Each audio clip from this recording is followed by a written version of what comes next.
诗朗诵，怀旧童年，作者雷文。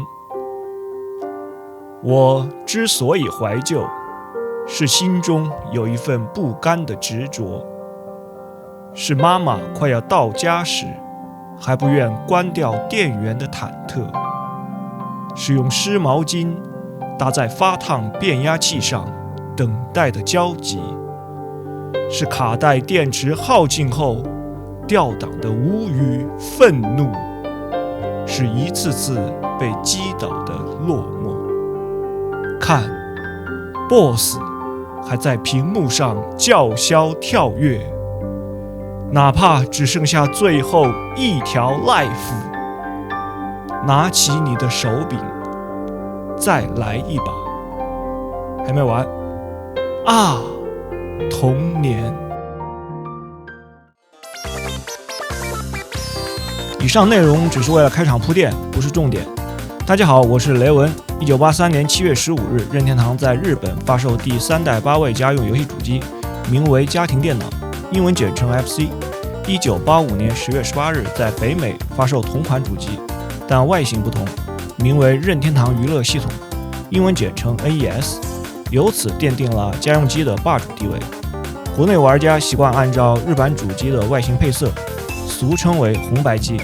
由于早期的游戏按国家地区发售，从1983年到1994年这11年间，共发售日版游戏1062款，美版游戏675款，欧版游戏347款。排除同一游戏不同版本的因素，整个主机生命周期内共发售官方授权游戏1376款。不同的统计口径，这个数字可能略有差异，但这不是重点。我准备做一套系列视频，逐一介绍这全部1376款游戏，按照游戏发售时间的先后顺序，每期视频介绍10到15款，计划用100期左右的时间讲完全部的游戏。同一游戏如有多个版本，以最早发售版本的时间为准，其他版本的发行时间会在画面左侧的信息栏中给出注明，并且不再重复介绍。如果不同版本之间有较大的差异，会在讲解游戏时提出。每款游戏会根据游戏质量，并结合个人喜好，按1到5星对游戏进行主观的评价。1983年全年，红白机上一共只发行了9款游戏。这期视频就让我们一起看看这9款游戏吧。9不是重点。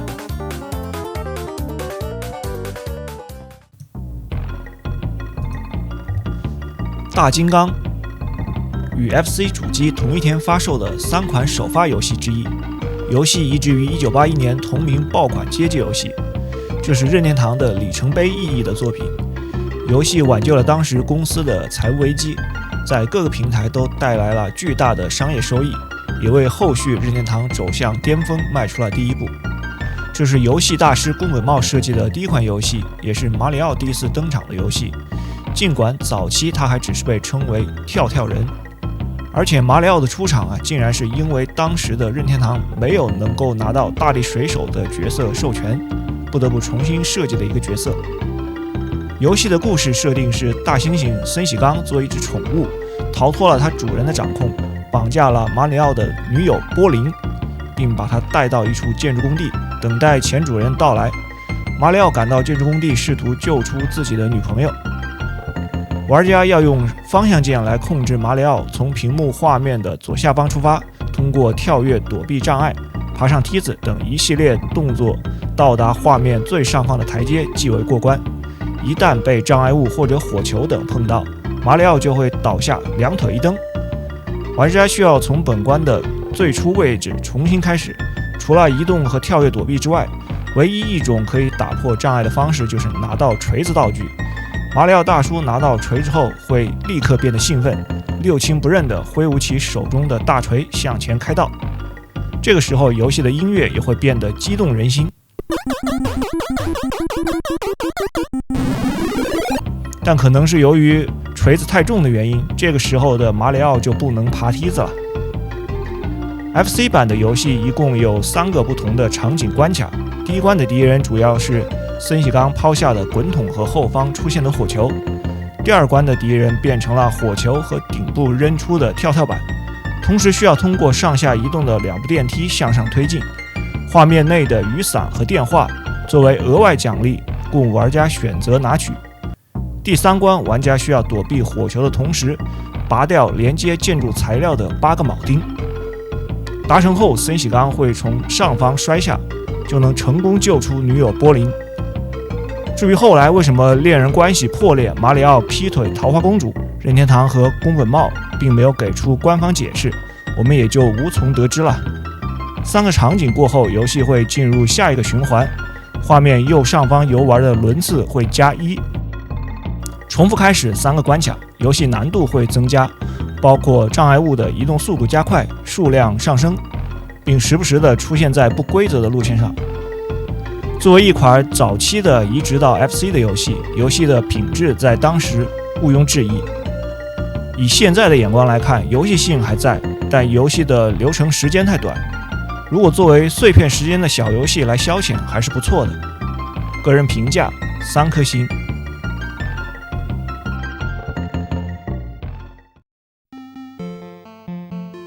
小金刚，又译为大金刚2，是大金刚游戏的续作，与前作一样，也是 FC 主机首发3款游戏之一，同样移植于同名的街机游戏。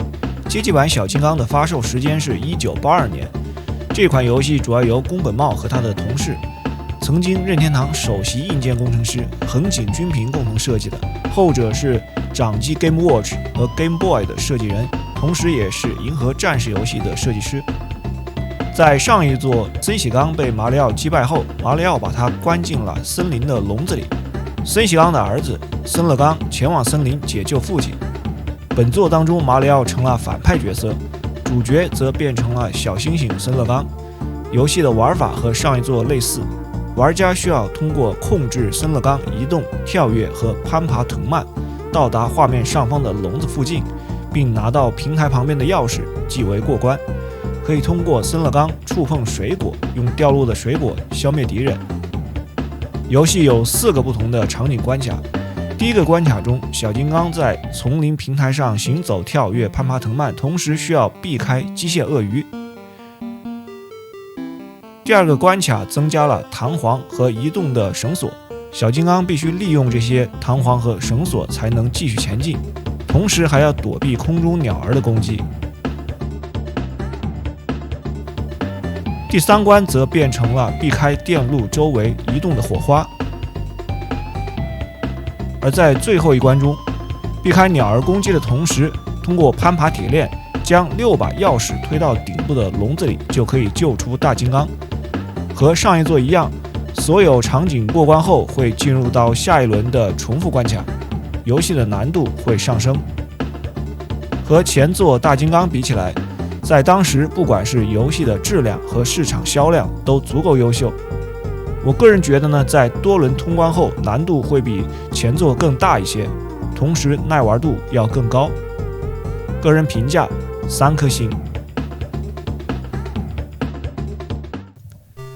大力水手同样是 FC 首发游戏之一，同样移植于同名街机游戏。原版街机游戏发售于1982年，由于动画片的知名度，这款游戏先天就具有很高的人气。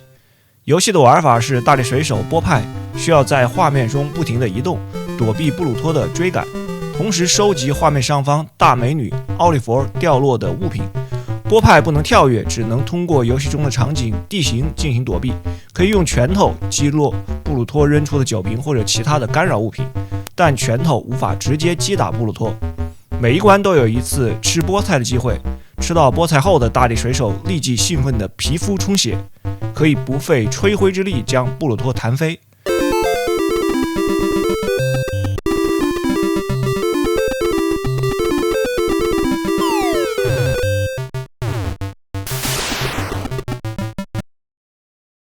生理上短暂的快感过后，一切归于平静。由于在这段时间里上方掉落的爱心会停止不动，所以一时肤浅的快乐除了获得更多的分数之外对游戏通关并没有太大的帮助，更无法得到奥利弗爱情的升华。游戏有3个不同的场景关卡，第一关的目标是获得掉落的24颗爱心。这关除了吃菠菜之外，还可以利用画面右侧的拳击沙袋延缓布鲁托的追击。需要注意的是，当爱心掉落到最底部一段时间不拾取的话，波派也会直接挂掉。第二关需要收集16个掉落的音符，还可以利用左下方的跷跷板改变位置，同时获得额外的分数。第3关需要收集24个掉落的英文字母，飞行的秃鹫可以用拳头直接击破。3个场景全部通过后，会进入下一轮循环重复，游戏难度提升。和早期很多的街机益智游戏一样，游戏开始前有 A、B 2种难度模式可以选择。在 B 模式下，画面右上方会多出一个老巫婆，不停地扔骷髅头来干扰大力水手的行动。布鲁托的攻击动作也会更加的积极，游戏难度要高得多。虽然和前面的大金刚在游戏玩法上有很多相似的地方，但我认为这款作品难度更大，可重复游玩性更高。多轮游玩即使放在现在也不乏紧张刺激的感觉。个人评价4颗星。五子棋算是任天堂在 FC 上发行的第一款非移植作品，当年只发行了日版，没有其他版本，这也不奇怪啊。黑白子的世界一向是中日韩3国的传统流行项目，在欧美国家相对冷门。作为一款桌面棋牌类的游戏，虽然很难成为热门，但受众比较固定，是每款主机上都必不可少的游戏类型。这款五子棋游戏可以人机对战或者双人对战。人机对战有初级、中级、上级3种难度可选。初级难度电脑形成连3或连4时会有画面提示。方向键选择落子位置 ，A 键落子 ，B 键投子认负。由于早期主机性能薄弱，这类游戏的算力都很有限。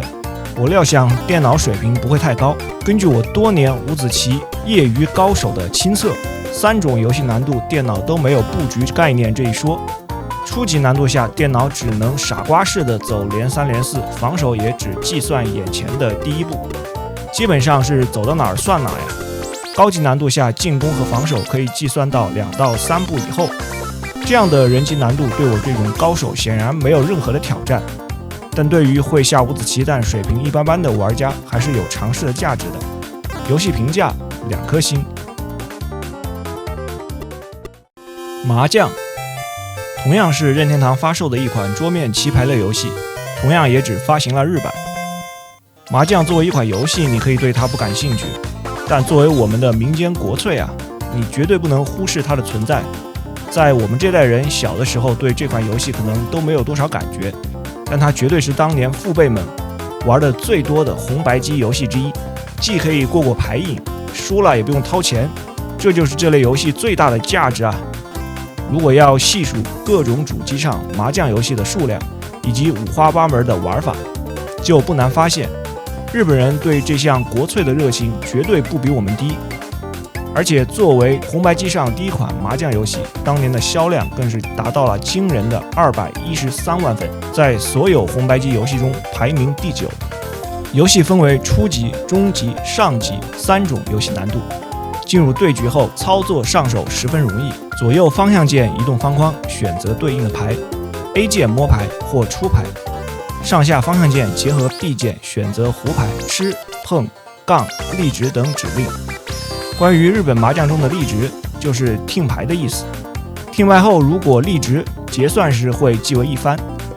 我认为这种玩法很符合日本人的特征，就好比2个武士在决斗开始前，其中一个非要大喊一声“我要上了”。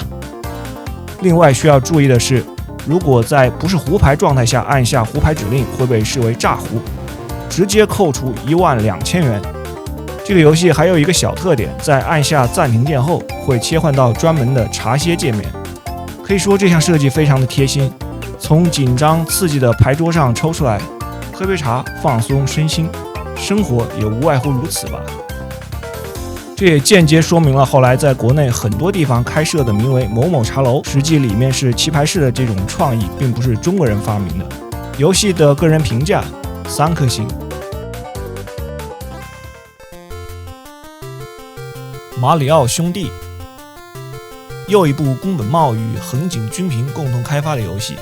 游戏1983年6月于街机平台在北美首发，同年9月份发售 FC 日版。这款游戏正式确定了马里奥的名字，同时确立了他的职业是一名水管工。这部作品也是路易吉首次亮相，游戏中还出现了后续马里奥游戏系列中的经典敌人慢慢龟。开始游戏前有 A、B 两种难度选择，也可以双人同时游戏，互相伤害，快乐加倍。这也是红白机上首款可以双人同时游玩的作品。玩家需要控制马里奥或者路易吉，在每个关卡中击败所有出现的敌人，方向键移动 ，A 键跳跃。敌人会从上方水管出现，下方水管离开，反复循环。消灭敌人的方法是从下方跳跃将其顶翻，并在几秒钟的时间内将它踢落，再顶一下敌人会恢复正常。例如这只乌龟，你也可以反复玩弄这只乌龟，当然这也只能带来短暂的快感，对游戏通关没有帮助。如果没能及时消灭敌人，对方就会生气，变成不同的颜色并加快移动速度。击败敌人后，管道会掉落金币，玩家可以收集金币以获得额外的分数。如果情况变得过于混乱，可以顶一下底部的力量方块，一次性顶翻所有敌人，但方块在一次游戏过程中只能使用3次。游戏中一共有4种敌人，第一种慢慢龟可以一次将其顶翻，分为绿色和红色2种慢慢龟，区别在于红色乌龟的变化速度更快。第二种螃蟹需要顶2下才能将它顶翻，螃蟹分为红色、绿色和粉色，红色最慢，粉色最快。第三种苍蝇，一次可以将其顶翻，但它会时不时的飞起来躲避，只能在它停下时才能攻击。第4种冰柱，顶一次可以消灭，一段时间不消灭就会变成冰面覆盖住平台，让地面变滑。另外，每关进行一段时间后，就会出现红色或者绿色火球，火球只能躲避，它的目的是催促玩家要尽快过关。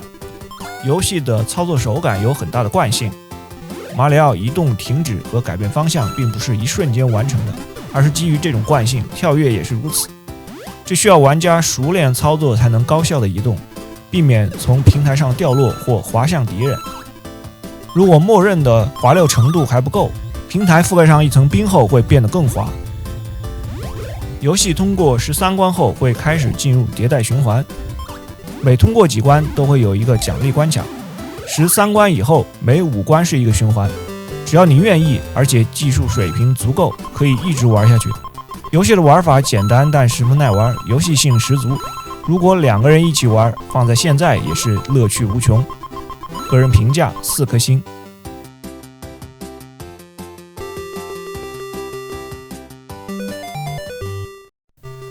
大力水手学英语。由于大力水手游戏的热度，产生了这款学英语的衍生作品。游戏在83年11月份发行了日版，没有其他的版本。至于说为什么没有美版和欧版，当然是因为欧美人的英语不需要大力水手来教呀。游戏全部采用了原作品的人物和场景，不同的是，奥利弗抛下的爱心会变成空格，波派需要将正确的英语单词填入空格内。开始游戏时可以选择3种游戏模式。第一种单词拼写模式 A， 开始后从动物、国家、食品、体育、科学和其他这6种当中选择英语单词的类别。画面中间有日语提示，根据日语填英语单词，可以不用按字母顺序，只要找到对应几个字母就算答对。如果答错，布鲁托就会击打晾衣绳上的沙袋，沙袋会撞到篮子里的小水手，累计答错10次，小水手就会从上方掉下来。没有把握的情况下，可以让大力水手选择右下方的问号来跳过题目，答对10题就可以过关。第二种单词拼写模式 B 要更难，没有日语提示，首字母只能靠猜，然后根据单词长度和已填入字母拼写单词。第3种模式双人对战，1批波派，2批布鲁托，根据屏幕左侧的3个日语单词，看谁能先答对对应的英语，先答对5个单词的人获胜。作为一款教育类型的游戏，实用性要强于游戏性，游戏的评价也代表不了它的素质。由于在国内这种游戏并不实用，个人评价1颗星。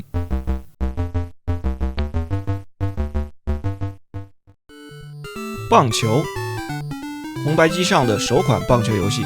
大家都知道，棒球运动在日本的普及程度任天堂选择棒球而不是足球作为 FC 上首款体育游戏，可见在80年代这项运动在日本有多受欢迎。游戏完全按照现实棒球比赛的规则来游玩一整场比赛，可以和电脑对战，也可以双人对战。开始的6个字母代表6支不同球队，日版和美版游戏的6个字母并不相同。尽管当时任天堂没有获得职业联赛的授权，日版中6个字母 C、D、G、S、T、W 代表日本联赛的6支球队，美版6个字母 A、C、D、P、R、Y 代表美国职业棒球大联盟 MLB 中的6个队伍。当年因为玩这款游戏开始在 ESPN 看美国职业棒球的比赛，也知道了这6个字母分别代表奥克兰田径、芝加哥小熊、洛杉矶道奇、费城费城人、堪萨斯皇家和纽约洋基6个队伍。游戏操作并不复杂，方向键控制在击球区内移动，按 A 键击球， B 键加方向键可以让已上垒的队员偷垒。在我方防守阶段，控制投手用 A 键投球，结合左右方向键可以投出曲线球，结合上键为慢球，下键为快速球。 B 加方向键防止偷垒，对方击中球后用方向键控制防守队员接球，结合 A 键进行传球。虽然这款棒球游戏内容玩法比较单一，操作上也存在一些问题，但作为首款 FC 棒球游戏，为后续其他的棒球游戏确定了基本框架。游戏当年在日本销量达到了235万份，全球销量超过350万，在所有红白机游戏中排名第8。正如前面提到的，我小时候也是因为玩了这款游戏才知道棒球这项运动，开始了解棒球比赛的规则，再到后来看 ESPN 的棒球比赛，在暑假和好朋友坐在一起用这款游戏对战也是最好的娱乐之一。一场比赛下来半个小时就过去了。个人评价3颗星。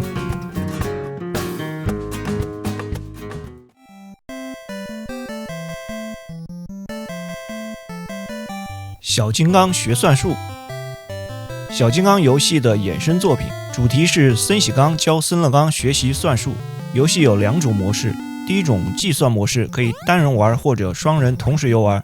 森喜刚举牌数字，下面的2个小星星通过移动拿取数字和运算符号，先得出举牌数字的获胜。另一种练习模式，进入后可以选择不同的运算题目，小金刚通过藤蔓的上下位置调整数字来得出正确答案，答对一题获得1个鸡蛋，同时能得到100分，答对10题即可过关。同样作为一款教育类型的游戏，它并没有像大力水手学英语那样获得成功，在当时也是差评如潮。我想失败的根本原因可能并不在游戏本身。日本的小朋友可能会喜欢大力水手帮他们学英语，但全世界的小朋友都不会喜欢别人帮他学数学，即使是用人气角色游戏的方式也带不动啊。数学始终还是数学。个人评价1颗星。好了，以上就是本期视频的全部内容了。如果您觉得还不错，还请多多支持。如果您有什么改进建议，也欢迎在评论区留言。我们下期视频再见。